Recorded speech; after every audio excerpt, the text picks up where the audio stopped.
2 days after catching heat for lecturing about black history to students who already knew it at Washington, D.C.'s Howard University, Kentucky Senator Rand Paul spoke at another historically black school today, Simmons College, right here in Louisville.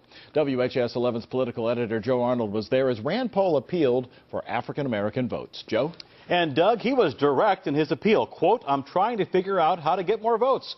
The Republican told the group today, adding he's their senator too, despite overwhelming support for Democrats by African Americans.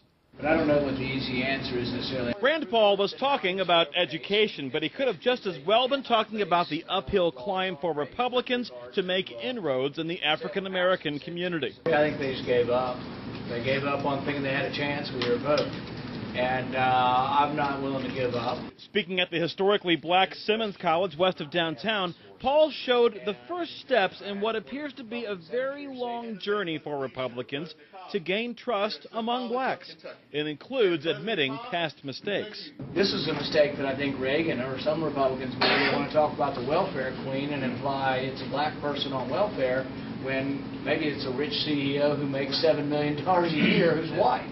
Who's getting it? That's going to be a monstrous challenge. You have a lot of people who are set in their mind, you know, and they're not going to bend. But Paul may have gained one convert today. 73-year-old Abigail Taylor says her grandson's a Republican, and now she might convert too.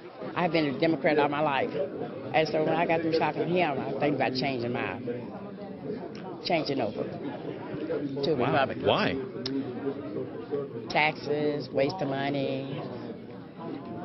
Didn't see no progress with the money. But where it is, my brother, where is it? We will never have it if we continue to talk about budgeting. Why? Why do we keep talking about budgeting? I want to hear about that. Give me a free school. A student from a different university was escorted out after cursing during a question to Paul. James Johnson was also frustrated after asking Paul about jobs. He just beat behind the bush about the answer. You know, I want a direct answer that, yes, what does this platform stand for? And clarification as well, asked by Simmons College President Dr. Kevin Cosby to clarify whether Paul supports the Civil Rights Act of 1964 protecting access to public accommodations. Paul says his views have been misrepresented in the past and that he now agrees with the outcome of that landmark legislation.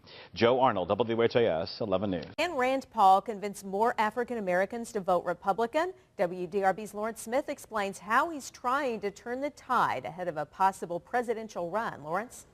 Earlier this week, Rand Paul visited Howard University, a historically black college in Washington, D.C. Today, he came here to Kentucky's oldest black college, Simmons College, to try and change the recent history of the African-American vote.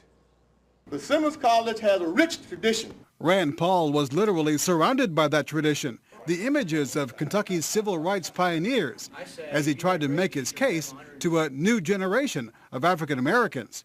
Paul noted that blacks historically voted Republican until the mid-20th century and made it clear this was about trying to win those votes back. Because in the end, the Republican Party, I think, will no longer be a national party if we don't somehow attract African American vote, Latino vote, Asian American vote, and we haven't been doing very well. For an hour, Paul answered questions and made his conservative case on a range of issues. The Republican Party's not hostile. The Republican Party's not hostile to civil rights, to civil liberties. It was a civil discussion, except for one brief interruption. Why? Why do we keep talking about budgeting? I want to hear about that. Give me a free school. The man was escorted out, school officials saying he was not a Simmons student. It was evidence that any change will not come easy, but Simmons president commended Paul for reaching out. I'm not sure that the students will leave here and support us Stand for Rand rally, but the journey of 1,000 miles begins with the first step, and I think this was an important first step. And it was not lost on the students. I think it was a sincere conversation. I think it's much needed within this kind of community. Would you, in the future, consider voting for Rand Paul? In the future, possibly. Rand Paul says he has not made up his mind about running for president, but it's clear by his coming here that he is not writing off the black vote. We haven't done very well, but I think some of it's we're not trying hard enough, so I'm going to try harder. Last year, Mitt Romney received just 5% of the black vote, but Simmons president says this event is a signal that Democrats should not take the African American vote for granted. Lawrence Smith, WDRB News.